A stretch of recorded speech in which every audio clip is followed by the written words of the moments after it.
Hello, my name is Oana Predoiu and I'm working at Hospice Casa Speranței, Brașov, Romania. On behalf of RESPACC Erasmus project, I present this session entitled What is Research? Clinical Problem and Research Question. I want to say thank you to my colleague Alexandra Simion who contributed to the content. So our objectives for this session are identifying what research is and why it is important, identifying a clinical problem, understanding how to formulate a research question, transforming a research question into a hypothesis, and the last, formulating aims and objectives. So let's go. So, our first objective. What is research? Many aspects of nature have initially provoked awe and wonder, fear and curiosity, and these reactions have given rise to both reflection and action. They have encouraged, on the one hand, intellectual discussions and criticism, and on the other hand, the development of practical techniques and religious rituals. The goal of scientific research is not merely to account for all these different kinds of events, phenomena, and processes that come to the attention of scientists, but to do so in terms of a coherent, comprehensive set of ideas, theories, and methods of representation, that is, a single coherent word picture. Briefly, research means generating new knowledge, theory, and methods using systematic, robust, and replicable techniques. Why is research important? There are several reasons why research is important, such as research is seen as a tool for building knowledge and facilitating learning, but also it facilitates to understand specific aspects and increase public awareness. It helps us succeed in business. It is a means to find and seize opportunities. It promotes interest and confidence in reading, writing, analyzing, and sharing valuable information. In other words, it stimulates intellectual side. Now I want to present you some key principles of research. Of course, the list is not exhaustive, but it highlights some important aspects. So principle number 1. Rigor in the development, undertaking, and reporting of research. This relates to underpin research by attention to detail and robust methodology, avoiding or acknowledging biases. The second principle refers to transparency in declaring interest and reporting research methodology, data collection methods and findings.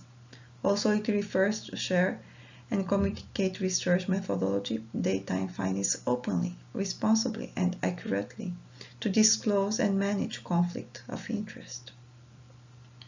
Principle number 3 refers to fairness in the treatment of others. What means this? To treat fellow researchers and others involved in the research fairly and with respect, appropriately refer references and cite the work of others, to give credit, including authorship where appropriate, to those who have contributed to the research.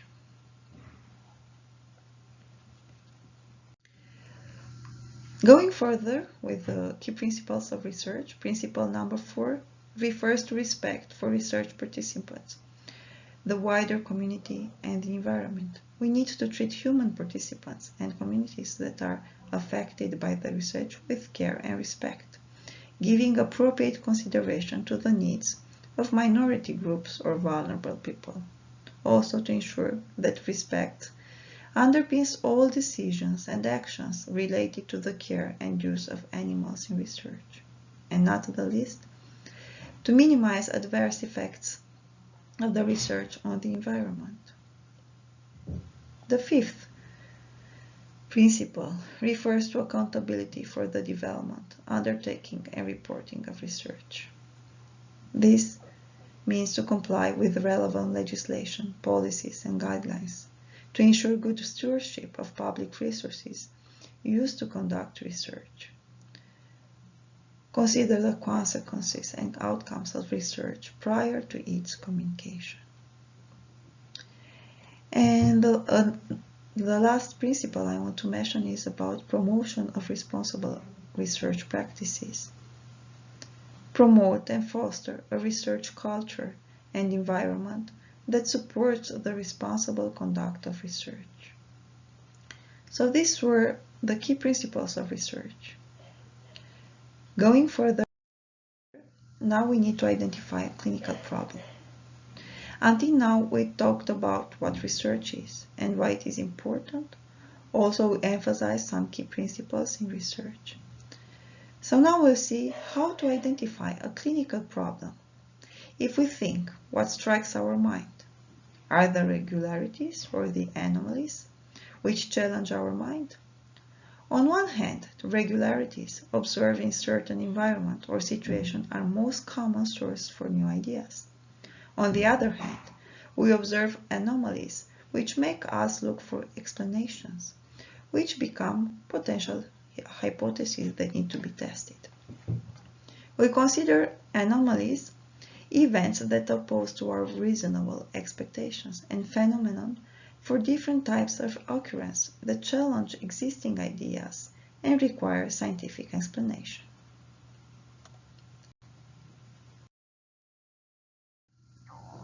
How can we identify a problem, or where do research ideas come from? Ideas come from experience and previous knowledge or facts about the object of knowledge. Also, this knowledge is always filtered through the perspectives of one or more theories.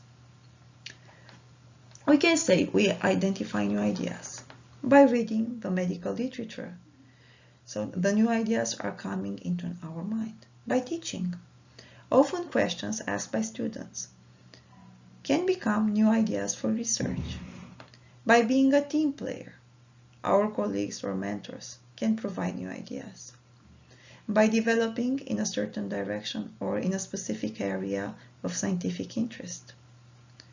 We also can get new ideas out of our own previous research.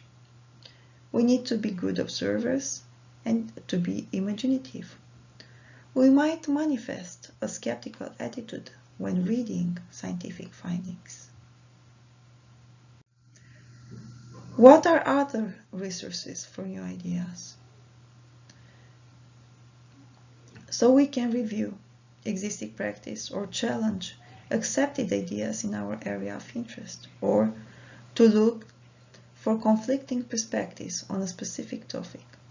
Also, we might be interested in investigating geographical variation. Reflecting on the reasons for the geographical variation can be a fruitful source of research questions. Or to identify Cinderella topics. What means this? Important areas of healthcare that are often overlooked. Concluding, we need to be alert to new ideas and new opportunities for research.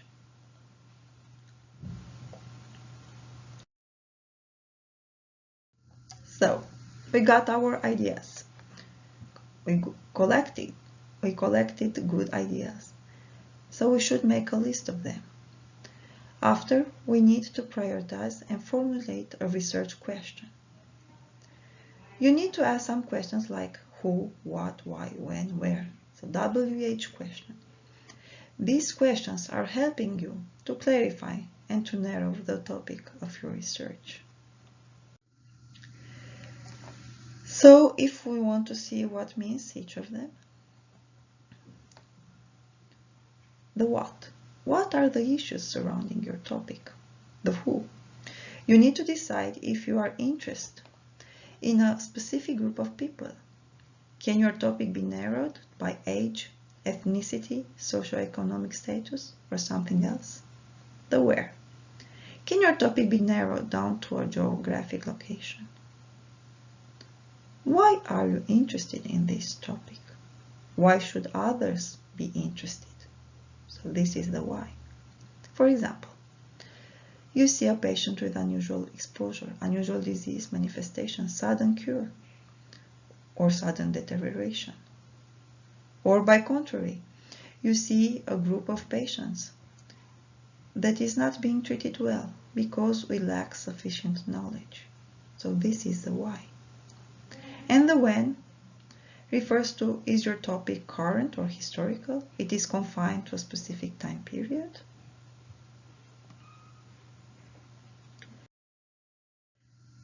How to develop a research question? Research questions should be limited to a question that can be solved with the resources at hand.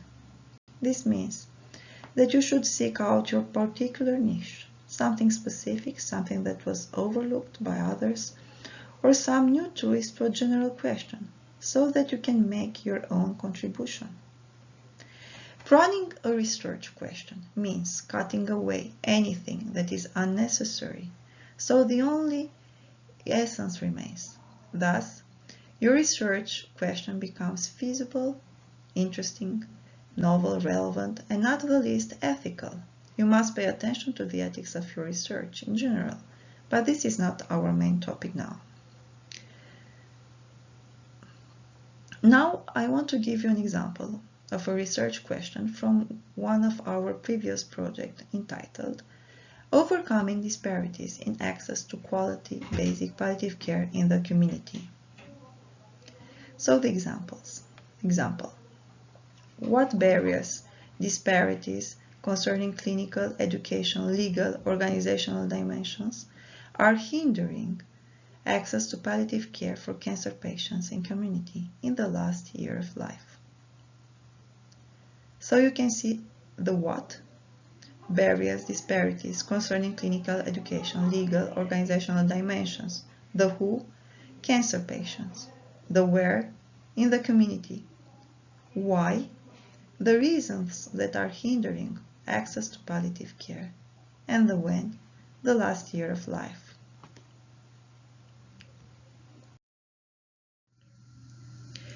Another way to build a research question is to use the PICO process. According to the format of the research, quantitative or qualitative, we have two similar acronyms specific for each of them.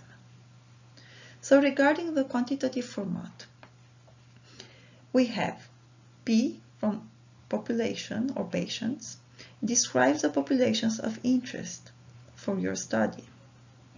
The I comes from intervention, defines what is being administered. C comes from comparison group, to see if the intervention has an effect on the outcome and beyond the comparator. O comes from outcome of interest, what researchers measure or observe in a population. And T comes from time, the time you will observe the outcomes in your study. This is optional. Regarding the qualitative format, we have a similar acronym with slight small differences. P from populations or patients describes the characteristics of population or the patients or the problem, condition, or disease that you are interested in. I comes from interest and relates to a defined event, activity, experience, or process. CO comes from context, which is the setting or distinct characteristics of the place that you are taking your study in. So these are the two acronyms.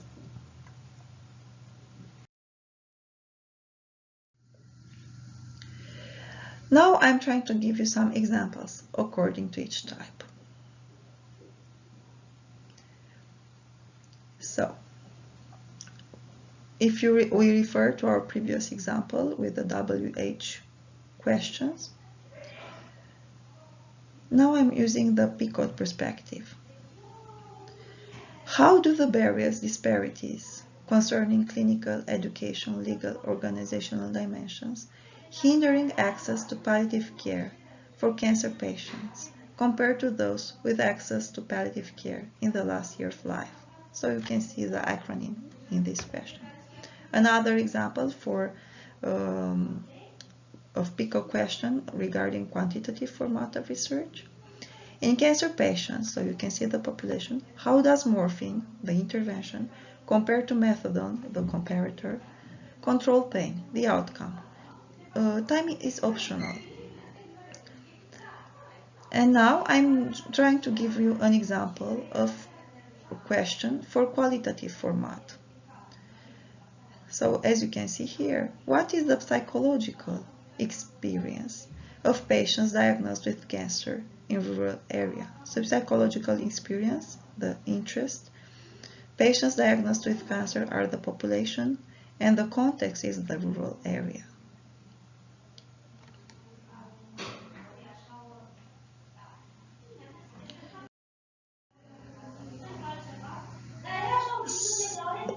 Before going further, I just want to tell you about this PICO question generator you can use. Just click the link from the previous slide. So going further, once the research question decided, you might need to generate a hypothesis. The word comes from Greek verb hypothetenai, which means to put under, to suppose. So hypothesis means foundation, and the two words are hypo, under, and thesis, placing. The hypothesis is about transforming a research question into an operational analog.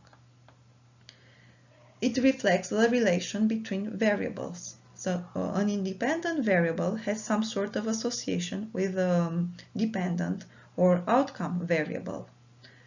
The main characteristics for a good hypothesis are: it gives insight into a research question, it is testable and measurable by the research design, it has a logical basis, it follows the most likely outcome, not the exceptional outcome. To be more clear, here you can see a comparison between research question and hypothesis regarding several aspects. So with regard to definitions, the research question is the question a research study sets to answer, while the hypothesis is a tentative prediction about the relationship between two or more variables. Regarding the nature of both, while the research question is inquisitive in nature, the hypothesis is predictive in nature. Considering existing research, the research question can be used if there is a little previous research on the subject or the topic, while the hypothesis can be used if there is significant knowledge or previous research on this subject. Regarding the research format, we have quantitative and qualitative. So the research question can be used in both quantitative and qualitative studies, while the hypothesis is mainly used in experimental quantitative studies. And regarding the outcomes of each, the research questions allows you a wide range of outcomes, while the hypothesis doesn't allow a wide range of outcomes.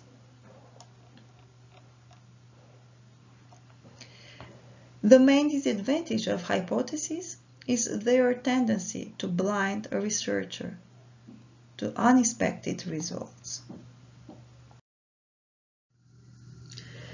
So here is an example of how you transform the research question into a hypothesis. So the previous research question regarding the morphine and methadone, the research question was, in cancer patients, how does morphine compare to methadone control pain? And how this research question becomes hypothesis. The null hypothesis, it shows that there is no difference between the compared variables. So the hypothesis is there is no difference between morphine and methadone used in regard to pain control for cancer patients. And there is alternative hypothesis. which shows that there is a difference between the compared variables. So the hypothesis is there is a difference between morphine and methadone used in regard to pain control for cancer patients.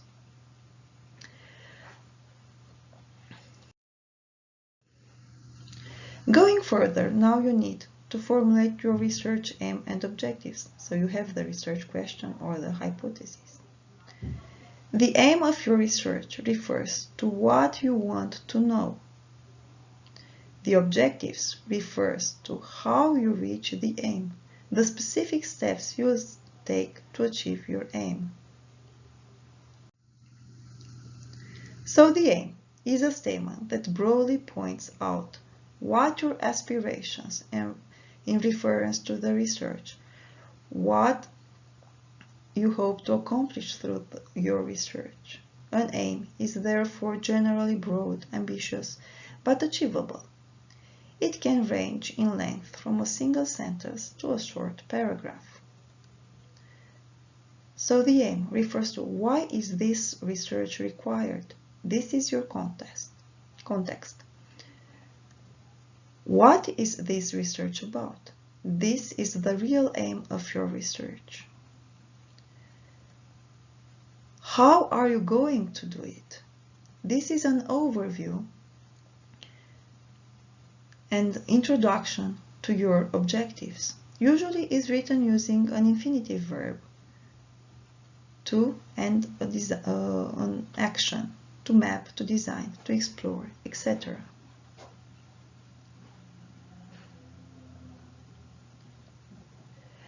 So if we refer to our previous example regarding the barriers in hindering access to palliative care for cancer patients in the community, the aim for this would be: the aim of our research is to design a new model of care for reducing gaps in access to palliative community care for cancer patients.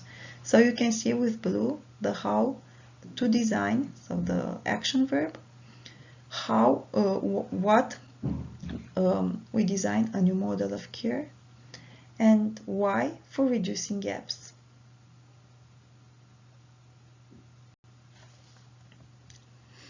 Going further, objectives are specific set of research actions that you plan to carry out in your research project. They can be seen as steps that address how your research will be achieved.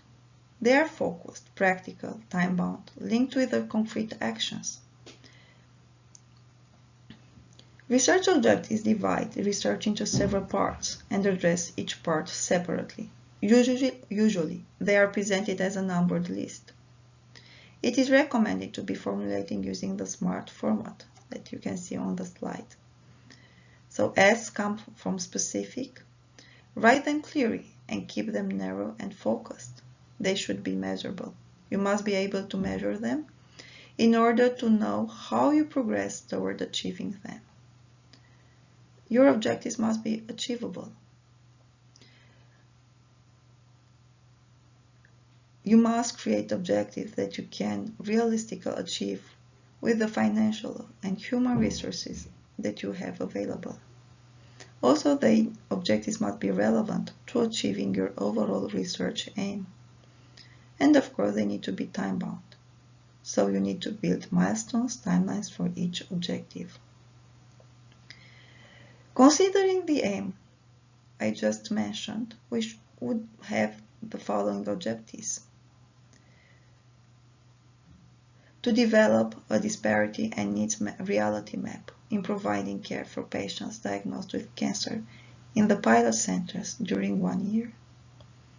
Another objective, to pilot intervention regarding the education and care to overlap disparities that limits access to palliative care for cancer patients in community during 1 year. So we've talked about aim and objectives, our last objective for this session. Now it's time to summarize. During this session, I have presented what research is and why it is important. I have talked about some key principles of research. Another aspect discussed was how we can identify a problem and where do research ideas come from, or what are other sources for new ideas. I gave examples of formulating a research question using the WH question and PICO format. I shortly explained what is the hypothesis and its relation to the research question. And finally, I show how the aims and the objectives derive from the research question.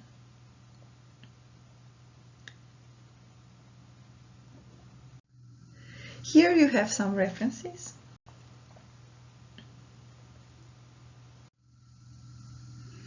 At the end, I must mention that this session is part of the material developed during Erasmus Project Research for All Palliative Care Clinicians RESPACC project. So a big thank you to all of you.